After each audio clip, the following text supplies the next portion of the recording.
శ్రీమాత్రే నమ. జయ గురు దత్తాత్రేయ నమ.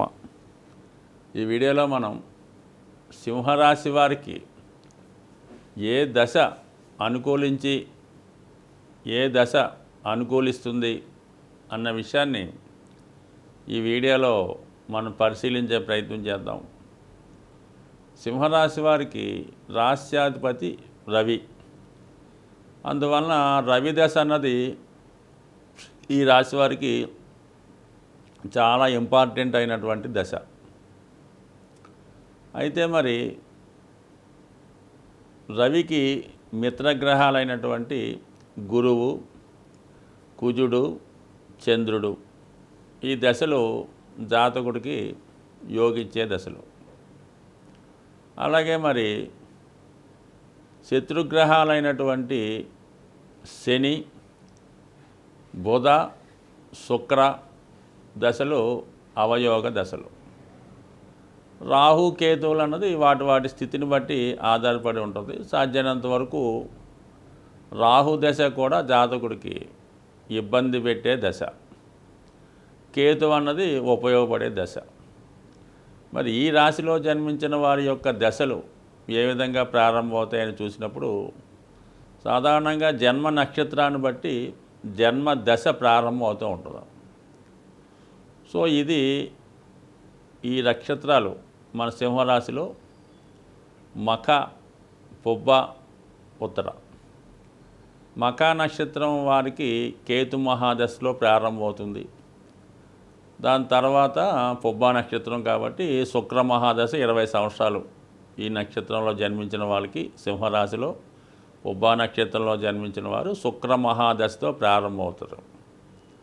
అలాగే ఉత్తర పాల్గొని ఈ నక్షత్రంలో జన్మించిన వారి జన్మదశ రవి మహాదశతో ప్రారంభమవుతుంది. సో ఏదైనా కూడా ఫస్ట్ దశ అన్నదే బాల్య దశ, రెండవ దశ అన్నది ఇంపార్టెంట్గా జీవితం అంత చదువు ఆధారపడి ఉంటుంది. కాబట్టి మరి ఒకవేళ మఖా నక్షత్రంలో పుట్టిన వాళ్ళు సాధారణంగా మరి సింహరాశిలో ఉంటూ కానీ లగ్నం కూడా అదే అయినప్పుడు వీళ్ళకి కేతు మహాదశతో ప్రారంభం అవుతుంది.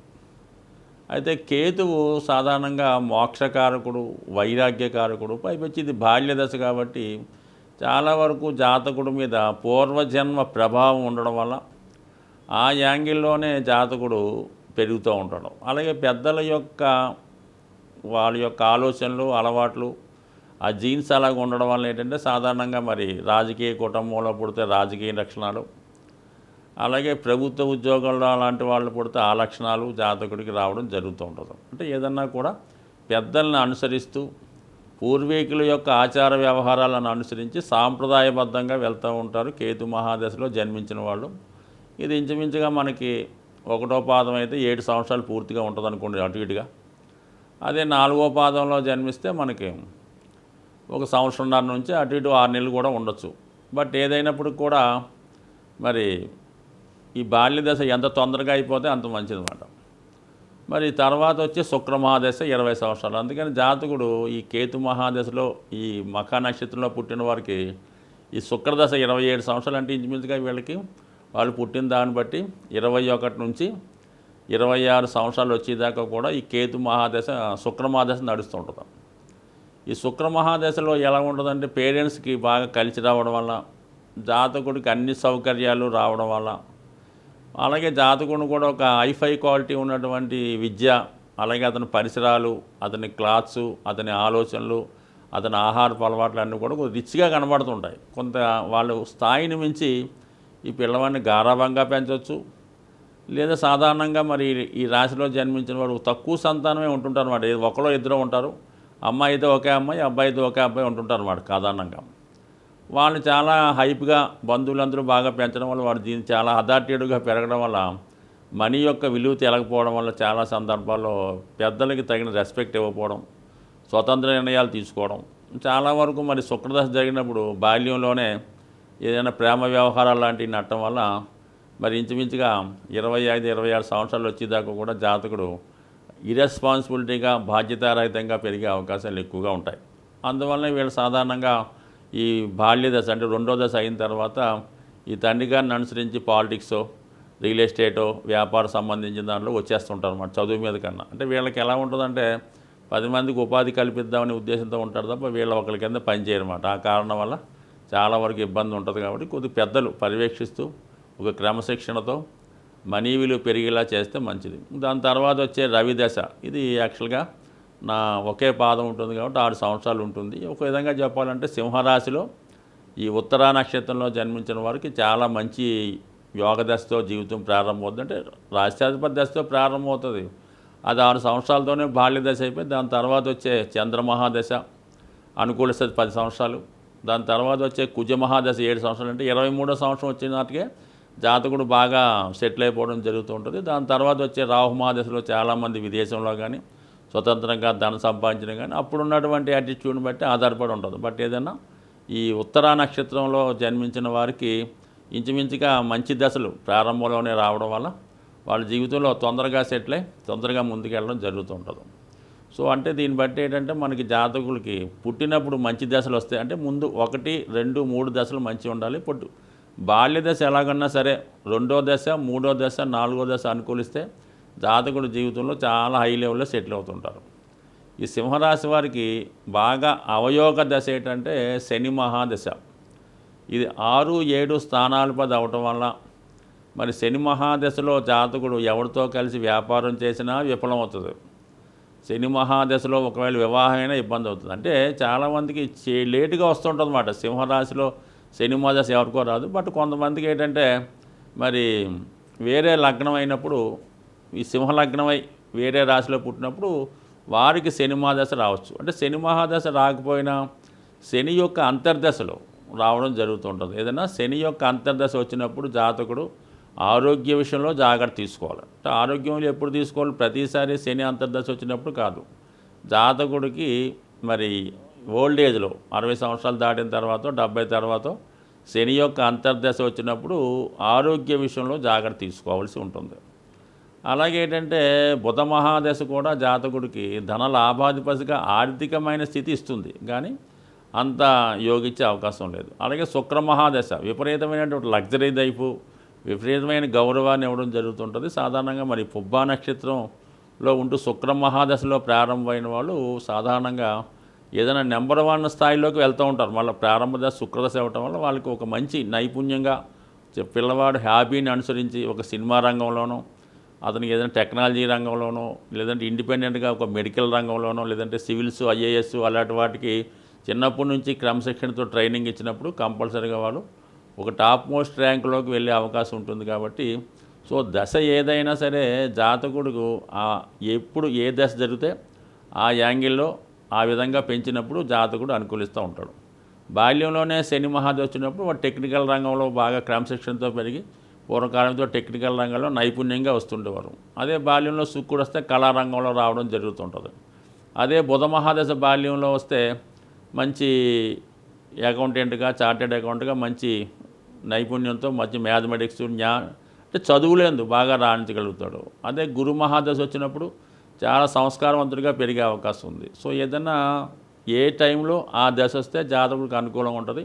బట్ ఏదైనా సింహరాశి సింహలగ్నం వారు మాత్రం ఈ శని మహాదశలోను శని అంతర్దశలో జాగ్రత్తగా ఉండాలి. అదే టైంలో శివుణ్ణి ఎక్కువగా ఆరాధించడం, నిరంతరం శివునికి అంటే ఈ సింహ లగ్నం వారు ఇది అగ్నితత్వ రాశి అవ్వడం వల్ల నవగ్రహ హోమం చేయడం వల్ల కానీ ఏదైనా ఈ హోమాలు లాంటివి అగ్నికి సంబంధించినటువంటి పూజా కార్యక్రమాలు చేసుకోవడం, ముఖ్యంగా సుదర్శన హోమం లాంటిది ఈ సింహరాశిలో సింహలగ్నం వాళ్ళు చేసుకోవడం వల్ల, నవగ్రహ హోమాలు చేసుకోవడం వల్ల, ఎక్కువగా సూర్యుడిని అగ్నిదేవుని ఆరాధించడం వల్ల కంపల్సరీగా జాతకంలో జీవితంలో వీళ్ళు ఉన్నత స్థాయికి వచ్చే అవకాశం ఉంటుంది. ప్రతి సమస్యకి ఒక పరిహారం ఉంటుంది.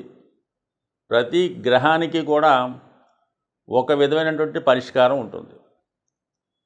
గురుగ్రహం మనకి అనుకూల భావాల్లో ఉన్న, వ్యతిరేక భావాల్లో ఉన్న ఆ ఫలితం మనకు కావాలంటే ఖచ్చితంగా మరి గురుగ్రహానికి దైవ ఆరాధనతో ఖచ్చితంగా గురువుని ప్రసన్నం చేసుకోవచ్చు. గురువుని చాలా సులభమైన మార్గంలో మనం తృప్తిపరచవచ్చు. అదేంటంటే గోసేవ, గోవుల్ని సేవించడం, గోవుల్ని రక్షించడం. అలాగే గోవులకి తగు విధమైనటువంటి ఆహారాన్ని ఇవ్వటం వల్ల గోశాల దర్శించి అక్కడ సాధ్యమైనంత వరకు ఆ గోశాలని శుభ్రం చేసే కార్యక్రమం చేయాలి. అంటే శుభ్రంగా దాన్ని తుడిసి అక్కడ ఉన్నటువంటి మాలిన్యం ఏమైనా అంటే శుభ్రంగా తీసేసి చక్కగా దాన్ని తుడిసి చాలా నీట్గా ఉన్నట్టు ఉండాలి. సో అలాగే దాని తర్వాత ఏంటంటే గోవులకి మీరు ఏదైనా ఆహారాన్ని కూడా అంటే అక్కడ ఉన్నటువంటి వాతావరణం అదంతా శుభ్రం చేయడం వల్ల ఖచ్చితంగా మీకు ఎటువంటి దోషం అన్నా పరిహారం అవుతుంది. అక్కడికి ఏళ్ళనాటి శనిలో, జన్మశనిలో, అష్టమ శని లాంటిది ఉన్నా కూడా మీకు అటువంటి అవకాశం వస్తే గోశాలని పరిశుభ్రం చేసే కార్యక్రమం చేయండి. శుభ్రంగా దాన్ని తుడిచి దాన్ని శుభ్రం చేయండి, ఖచ్చితంగా మీకు బాగుంటుంది. అలాగే మీకు అవకాశం ఉంటే గోవులకి మంచి గాలి తగిలేలాగా ఒక 4 ఫ్యాన్లు, ఒక 3 ఫ్యాన్లు అక్కడ గోవులు తగిలేలాగా ఏర్పాటు చేయడం. అయితే గోవులకి మరి శనగలు ఆహారంగా ఇవ్వడం వల్ల అంటే ఆ గోవుకి ఏంటంటే గోవు దేవతా స్వరూపం కాబట్టి మరి భక్తుడు మనకి ఎందుకు సేవ చేస్తున్నాడు అని వాడికి ఏం తెలుస్తుంది? ఈ రూపంలో మాట మరి శనగలు ఇవ్వటం వల్ల ఓహో వీడు విద్య కోసం, గురుగ్రహ అనుగ్రహం కోసం వచ్చాడు. కందులు పెడతారు మంగళవారం రోజు నానబెట్టి, ఓహో వీడు పెళ్లి కోసం, కుజగ్రహం అనుగ్రహం కోసం వచ్చిన గోవుకి తెలిసి అది మనకి ఇచ్చే ప్రయత్నం చేస్తుంటుంది. అంటే గోవు డైరెక్ట్గా ఇచ్చేస్తుంది. మీకు ఏ దేవతని మీరు అక్కర్లేదు. గోవు మీకు డైరెక్ట్గా ఇచ్చే అన్ని సకల సౌకర్యాలు గోవు ద్వారా పొందే అవకాశం ఉంటుంది. మీకు పురాణాల్లో కూడా తెలుసు. అందువలన ఏంటంటే గోవుని కోరితే ఖచ్చితంగా ఇస్తుందన్నమాట. సో అలాగే మరి కుజుడు కూడా కలిసి ఉన్నాడు కాబట్టి మంగళవారం రోజు లేదా మంగళవారం రోజే మీరు గోశాలకు వెళ్ళి గోవుకి నానబెట్టినటువంటి కందులు లేదా దాంతో బెల్లం ముక్క కలిపి, లేదంటే చెరుకు అంటే చెరుకు పిప్పి కానీ చెరుకు దవ్వ ఏది ఉంటుందో అది ఇవ్వచ్చు. ఇంకా అద్భుతమైన రెమెడీ, మీరు చాలా ఇబ్బందుల్లో ఉన్నారు, అప్పులు కురిగిపోయారు, ఇంకా మీరేం చేయలేరు అనుకున్నాం, అప్పుడు ఆ గోశాలకు వెళ్ళి మీరు ఎంత బరువు ఉన్నారో అక్కడ చూపించుకోండి. మీరు ఒక 60 కేజీలు ఉన్నారనుకోండి, 60 కేజీలకి బెల్లం ఎంత ఖరీదు అవుతుంది? కేజీ 100 రూపాయలు, 6000 అక్కడ డొనేట్ చేయండి. వాళ్ళు దేనికి ఉపయోగిస్తారో మనకు అనవసరం, మీరు అక్కడ డొనేట్ చేయండి. మీకు ఓపిక ఉంటే 60 కేజీల బెల్లం కొని తూకం వేసుకొని అక్కడ ఇవ్వండి. ఖచ్చితంగా మీకు మరణ సమస్యన ఇంకా ఉరిశిక్ష పడిపోయినా దాని నుంచి తగ్గిపోయే అవకాశం ఉంది. ముఖ్యంగా మరి ఈ కుజ గురులు అనుగ్రహించాలంటే గోవుతో పాటు ఆంజనేయ స్వామిని ఆరాధించడం వల్ల, అలాగే హనుమాన్ చాలీసా పారాయణ వల్ల ఖచ్చితంగా మీకు ఈ 2 గ్రహాలు కూడా మీకు అనుకూలమైన ఫలితాలు ఇవ్వడంలో ఖచ్చితంగా సహాయపడతాయి. ఫలితాలు కూడా చాలా శీఘ్రంగా ఇచ్చే అవకాశం ఉంటుంది. స్వస్తి.